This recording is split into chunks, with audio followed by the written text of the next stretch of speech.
Did you know that some of the medications that you might be taking and some that might even be sitting in your cabinet right now could be potentially damaging to your kidneys? It's true. And the craziest part, most people don't know about it. As a kidney doctor, I see this not infrequently. And so I wanted to make this video so you don't fall in that trap and that you can make smart and informed choices about your health and particularly your kidneys.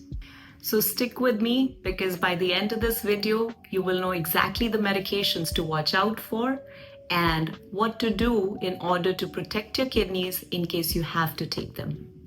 Who am I? I'm Dr. Kushleen Jaggi. I'm a board certified nephrologist, in other words, a kidney specialist.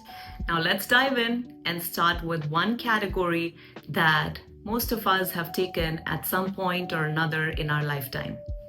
It is the pain medications that fall within the category of non-steroidal anti-inflammatory drugs, in other words, called NSAIDs, NSAIDs.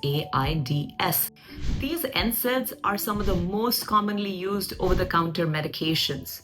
And the way they affect your kidneys is by inhibiting prostaglandin synthesis and thereby inhibiting kidneys' ability to regulate blood flow.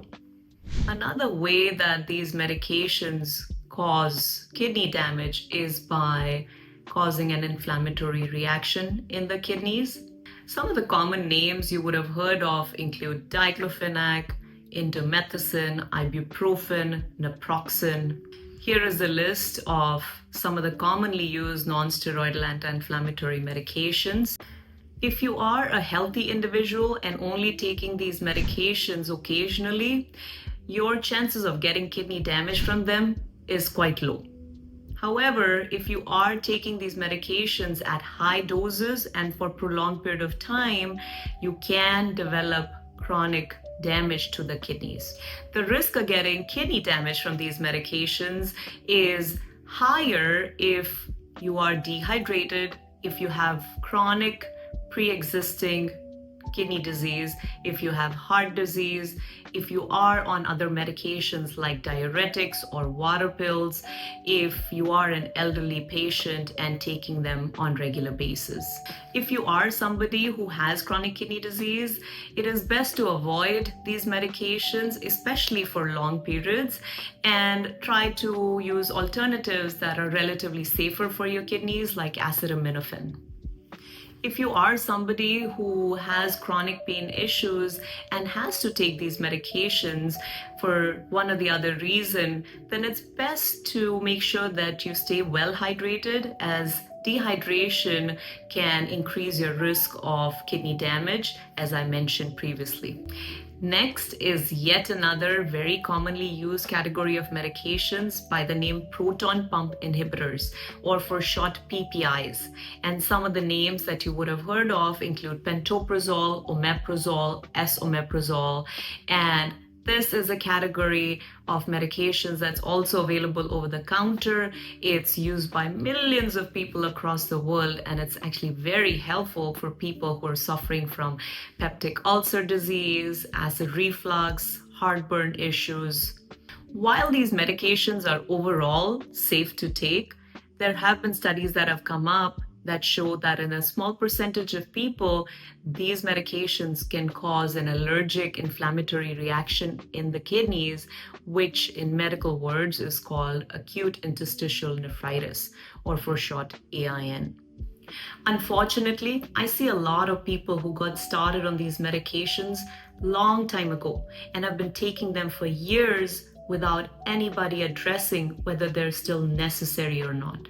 And so if you are somebody taking these medications, knowing that these medications are not without risks and can potentially harm your kidneys, it is advisable that you discuss their ongoing need with your provider. In addition to these medications, there are several other medications that can potentially be harmful for your kidneys. However, those are either not very commonly used or not available over the counter. Additionally, certain herbal supplements that contain Aristolochia can also damage your kidneys. So if you are taking herbal supplements, make sure to read the label and look at the ingredients, as not all herbal supplements are safe for you, and some can even cause kidney damage. Now, most of the drugs or medications that we take are cleaned from our body through our kidneys. So if you have decreased kidney function or have chronic kidney disease, there is a possibility of some of the medications building up in your body and secondarily causing side effects. I will be making another video catered specifically to people with chronic kidney disease and certain commonly used medications they should be careful with and where doses need to be adjusted. But at the very least, if you are someone who has chronic kidney disease, make sure that your provider goes over all your medications and adjusts the medications based on your kidney function. If you found this video helpful, do like, share, and subscribe. I will be making more such videos, so I hope you find value in them. And as always, stay healthy and be well. Goodbye.